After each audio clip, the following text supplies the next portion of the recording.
All right, let's take you around the world in the next 30 minutes in WION Speed News.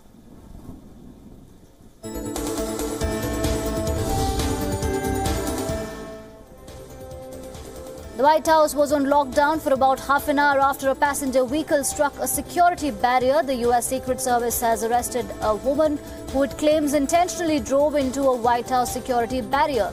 The woman was charged with numerous criminal violations. The White House was put on a temporary partial lockdown following the crash. The incident happened shortly after a meeting between President Donald Trump and Australian Prime Minister Malcolm Turnbull.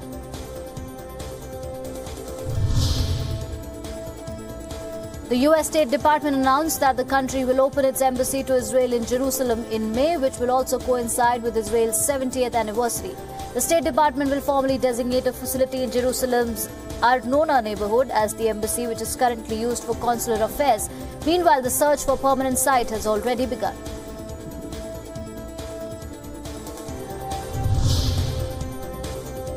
In the aftermath of the mass shooting in Florida's Stoneman Douglas High School, State Governor Rick Scott has proposed more restrictions on the sale of guns. The governor says that he would work with state lawmakers during the next 2 weeks to raise the minimum age for buying any assault rifle to 21 years old. Scott also called for a mandatory law enforcement officer in every public school. The Republican governor vowed to change laws that would make it virtually impossible for anyone who has mental issues to possess a gun in the state.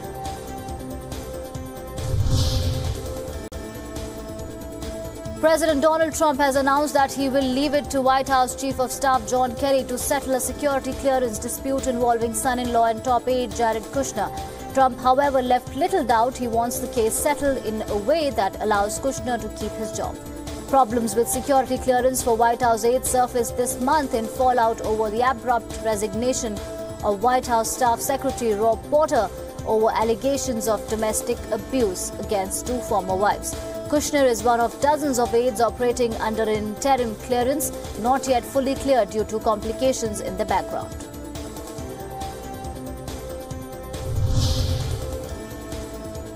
The United Nations Security Council has postponed the vote on demanding a 30-day ceasefire in Syria by a day. The decision to delay the voting procedure was taken to allow more time for negotiations. The intensive assault by the Syrian government in rebel-held eastern Ghouta district had led to the call for 30-day ceasefire in the country. The delay followed a series of last-minute negotiations on the draft resolution after Russia proposed new amendment.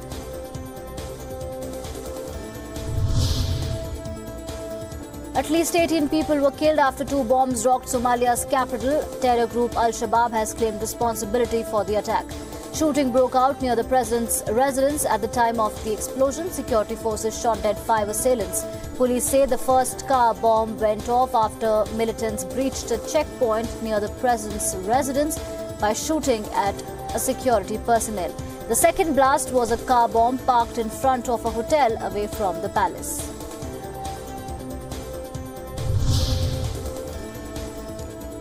Five Congolese refugees were killed and more than 20 injured when Rwandan police broke up a crowd demonstration against a cut in food rations. The incident follows days of sit-in protests against the reduction in food and Kiziba refugee camp in western Rwanda. Around 2,000 refugees began protesting on Tuesday after food rations were reduced. Some of the camp's 17,000 residents have lived there for over 20 years after fleeing conflict in eastern Congo.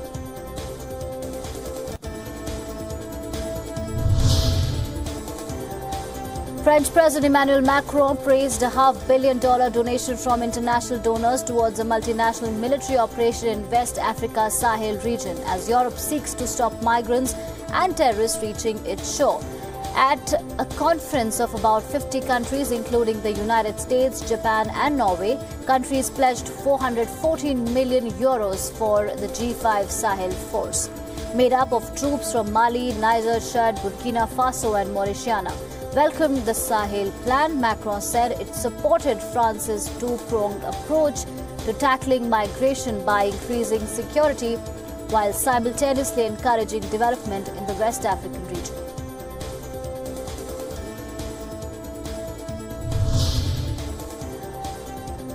France Prime Minister announced steps including prison isolation zones and more stringent licensing rules for faith-based schools to combat what he calls a slow-burning threat from Islamist radicalization. President Emmanuel Macron has already imposed tougher legislation after attacks by Islamist militants killed more than 230 people in the past 3 years. Meanwhile, among the measures promised by Prime Minister Philippe were the creation of isolation zones for Islamist militants in France's prisons and more scrutiny on the licensing of faith-based schools that opt out of the state-funded system.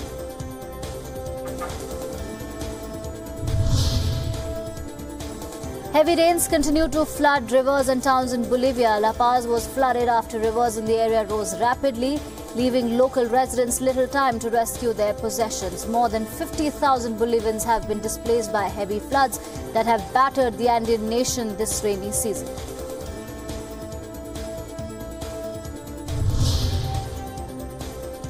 Former British Prime Minister Tony Blair criticized the government for not being realistic in its approach to Brexit. Blair said there are many versions of Brexit being discussed in British politics and that British Prime Minister Theresa May could even propose another referendum on the type of divorce Britain is to have from the European Union.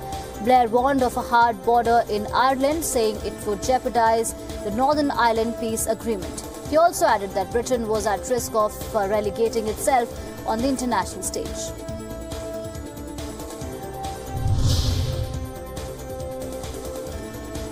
Parents of a schoolgirl abducted in northeastern Nigeria plan to join the Bring Back Our Girls movement that gained global prominence in a bid to win freedom for other girls. Islamist militant group Boko Haram is suspected to have kidnapped scores of girls on Monday from a school in Dapti village. Most are thought to be teenagers. It would be the largest mass abduction since Boko Haram took more than 217 schoolgirls from the northeastern town of Chibok in 2014, sparking an online campaign that went viral and spurring several governments into action to try and find them. Many of those girls remain in captivity, though some have escaped or have been ransomed.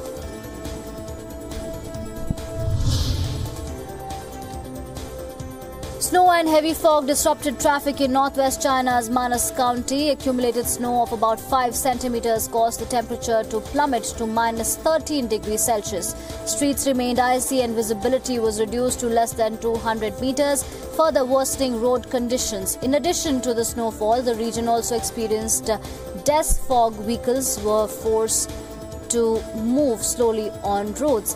Drivers were cautioned to use their fog lights and keep a safe distance between other vehicles on the road.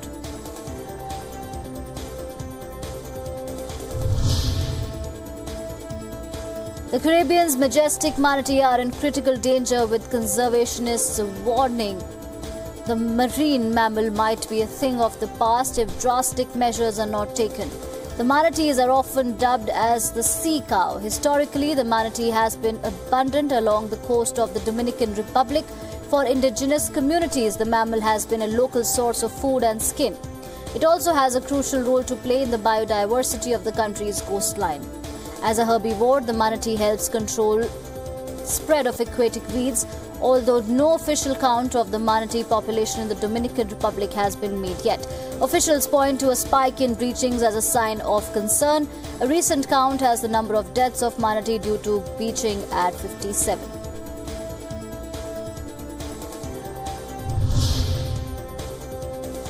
Former Guatemalan President Alvaro Colom fronted court in Guatemala City as part of a local corruption investigation, the latest chapter in a long-running series of United Nations-backed graft probe in the Central American country. Colom was president of Guatemala from 2008 to 2012. The investigation is looking at buses bought during his administration for a large public transport program. Other people who were Colom's former ministers, including current Oxfam chairman Juan Alberto Fuentes, were also facing charges.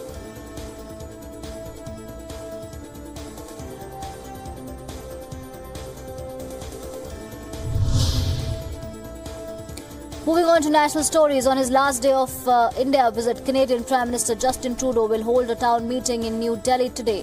He will address the Indian youth in the Young Changemakers Conclave 2018. Earlier on Friday, Prime Minister Justin Trudeau held bilateral talks with his Indian counterpart and discussed a range of issues including defence, trade, investment and climate change. 6 agreements were signed between the two countries after those talks.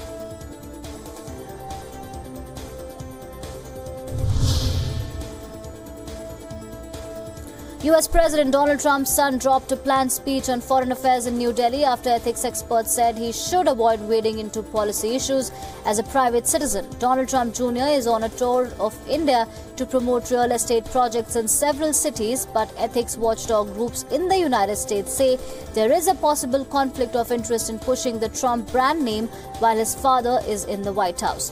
Trump Jr. was billed to make a speech on topic reshaping the Indo-Pacific, the new era of cooperation, but as before the conference began, that was changed into a fireside chat where he spoke about his business and stayed clear of policy issues.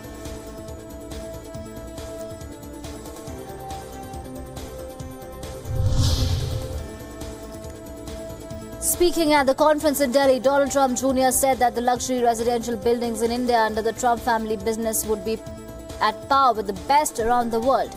Meanwhile, Trump Jr. lauded the Indian media, calling it fair for not twisting his recent controversial statement in which he mentioned smiles of poor Indians.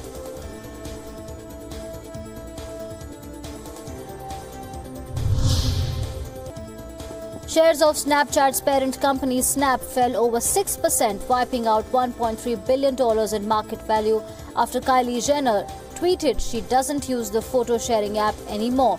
This comes amid users' criticism over the redesign of Snapchat's layout. Jenner, who has 24.5 million followers on Twitter, said, "I don't know how I feel about the new Snapchat."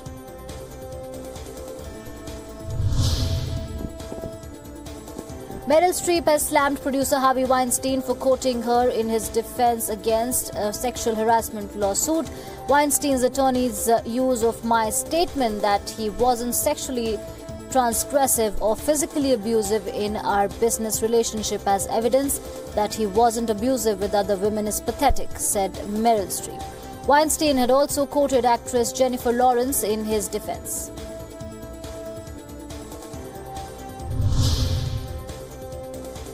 Actor Amitabh Bachchan took to Twitter to reveal that he has composed and sung a song for his upcoming film 102 Not Out.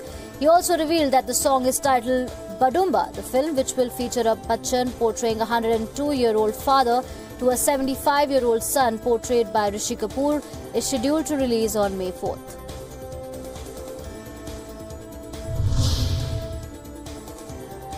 Actress Kangana Ranaut's picture as Rani Lakshmibai from the sets of her upcoming film Manikarnika, the Queen of Jhansi, has surfaced online. The actress is reportedly in Junagadh Fort in Bikaner, in Rajasthan for the film's shooting. It's directed by filmmaker Krish. The movie is scheduled to be released on April 27, 2018.